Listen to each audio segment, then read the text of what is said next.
네, 안녕하세요. 최우성 강사입니다. 자, ITQ 엑셀 2010 버전 함수 6번 Vlookup에 대해서 설명을 좀 드리도록 하겠습니다. 자, 이렇게 어려운 함수를요, 개인적으로요, 참 쉽게 설명할 수가 있어서 그래서 ITQ가 좀 어이가 없기도 한 것 같습니다. 참 Vlookup이 정말 어려운 함수인데 그 어려운 함수를 ITQ가 되니까 너무나 쉽게 설명할 수 있을 것 같아요. 좀 어이가 없기도 하지만 아무튼 한번 설명을 드려보도록 하겠습니다. 자, 시험 문제는 이렇게 지금 나오고 있어요. 여기 6번이라는 곳에다가 수강료 분기 H14셀에서 선택한 강좌명에 대한 수강료 분기를 표시하십시오. Vlookup 사용 이렇게 돼 있어요. 그죠? 그러니까 이 문제가 어떤 문제냐면 내가 여기서 유효성 검사로 목록을 만들어 놨을 때 한글 서예를 선택했을 때 여기가 그림으로 한번 설명을 드리겠습니다. 한글 서예를 선택했을 때 H14셀에서 어떤 값을 선택했을 때, 즉 강좌명을 선택했을 때 강좌명에 대한 수강료 분기 값이 여기 요 셀에 표시가 되더라 이 말이에요. 이해가 가시나요?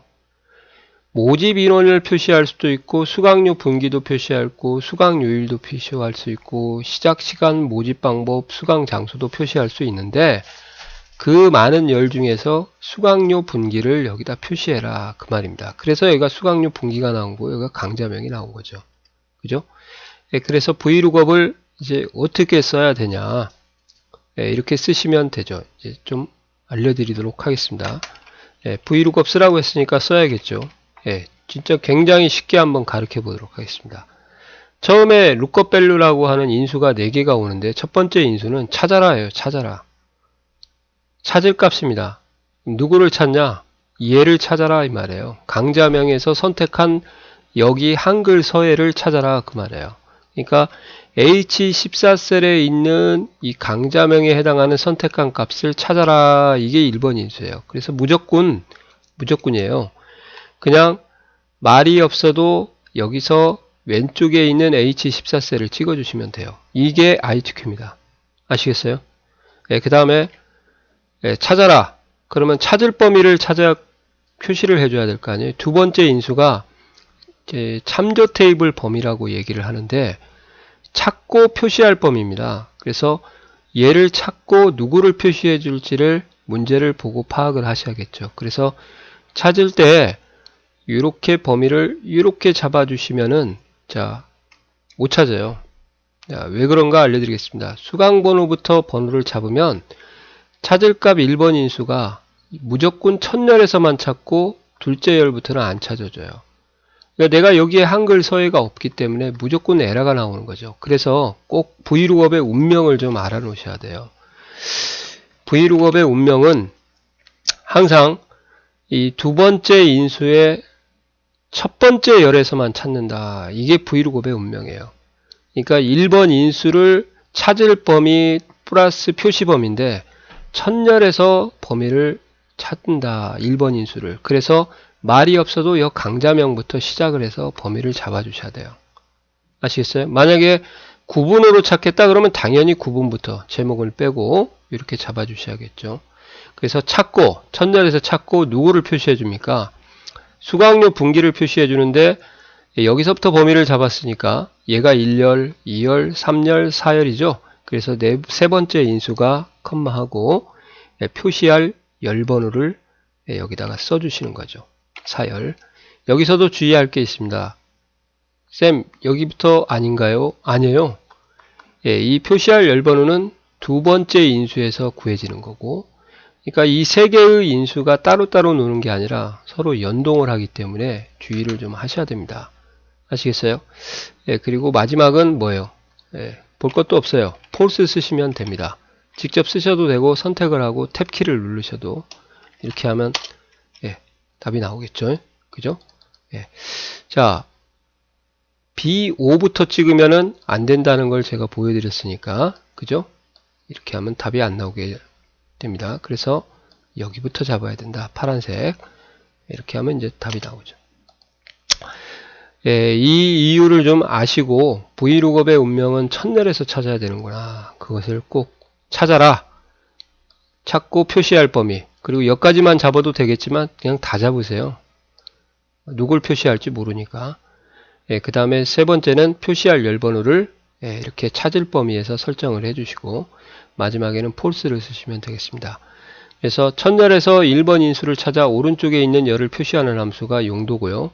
항상 H14셀에 있는 값을 찾으시면 되겠습니다. 이게 ITQ니까 여기를 무조건 찾으시면 되고, 그 다음에 찾고 동시에 표시할 범위다 해서 찾고 표시할 범위를 같이 잡으니까 항상 2열 이상을 잡아야겠죠. 그래서 첫열에서 1번 인수를 찾는다. 아주 중요하죠.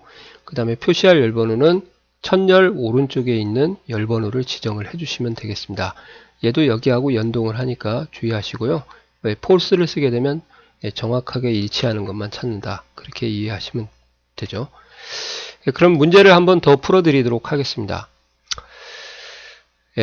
문제를 한번 읽어볼까요? 모집 인원 H43셀에서 선택한 수강 번호에 대한 모집 인원을 표시해라. 이렇게 되어 있습니다. 그러니까 제가 여기서 수강 번호를 이렇게 선택을 하시면 거기에 해당하는 모집 인원이 몇 명인지가 여기에 표시가 되도록 하라. 그 말이거든요. 그럼 브이룩업 쓰라고 했으니까 쓰시면 될 거 아니에요. 브이룩업. 자, 찾아라. 얘를 찾아라. 어디서? 첫열에서 다 잡으면 돼요. 그리고 1열, 2열, 3열, 4열, 5열, 6열, 7열 이렇게 되죠. 모집 인원이니까 몇 열이에요? 그쵸. 5열이죠. 이렇게. 죄송합니다. 그 다음에 false, 탭 이렇게 해서 구하시면 끝. 자, 서식은 못 가져옵니다. 그래서 여기서 40만 나오는 게 정상이고요. 만약에 서식을 가져오겠다 하시면은 여기다 별도로 서식을 지정해야 되고요. 또 좀 어려운 기능으로 구현을 해야 되기 때문에 서식은 안 가져오는 걸로 정답을 하는 걸로 알고 있어요. 제가. 이것도 좀 문제가 있어요. 아무튼 여하튼 이렇게 해서 이렇게 바꾸시면은 이렇게 가져올 수가 있어요. 텍스트 함수를 쓰면 되는데 거기까지는 설명 안 하도록 하겠습니다. 자, 그리고 마지막 나올 수 있는 돌발성 문제 하나만 더 설명을 드릴게요. 모집 인원 여기다 이렇게 되어 있어요. 근데 모집 인원이라고 쓰면 안 되겠네요. 이걸 수정을 하겠습니다. 수강 금액이라고. 수강 금액을 여기다 표시를 해라. 근데 H63셀에 선택한 62셀인데요. 62로 좀 바꾸도록 하겠습니다. 62셀에서 선택한 강좌명에 대한 수강 금액을, 근데 수강 금액은 여기에 없어요. 찾아보세요. 없잖아요. 근데 이렇게 구하라고 했죠. 수강 금액을 수강 인원하고 수강료 분기를 해라. 이렇게 돼 있으니까 그때는 어떻게 해야 됩니까? 브이룩업을 2번 쓰셔서 곱해 주셔야 돼요.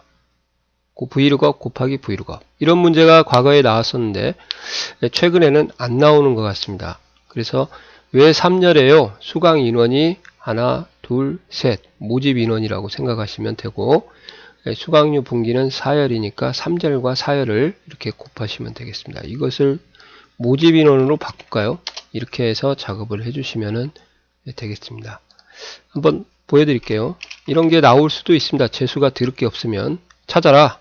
1번호 회화를 어디서 첫열부터 표시할 범위를 잡아주시고, 그 다음에 모집 인원은 3열이고요. false 쓰시면 되죠. 곱하기 다시 한번 브이룩업을 써주시고 찾아라. 1번호 회화로 찾아라. 찾고 표시할 범위 컴마 수강료 분기 4열 그 다음에 false 이렇게 하고 엔터 치시면은 요거 두 개 곱한 금액이 나올 거예요. 1번호 회화가 20 곱하기 45,000원이니까 90만원이 나오겠네요. 그죠? 이게 바로 그 어렵다는 브이룩업 함수인데요. 이것을 이렇게 ITQ는 어렵게 공부를 안 하셔도 된다는 거죠. 그러니까 암기에서도 풀 수 있을 정도로 그렇게 시험 문제가 조금이 아니죠. 좀 많이 허접하게 나온다고 보셔도 되겠습니다. 이해가 되시죠? 수고하셨습니다.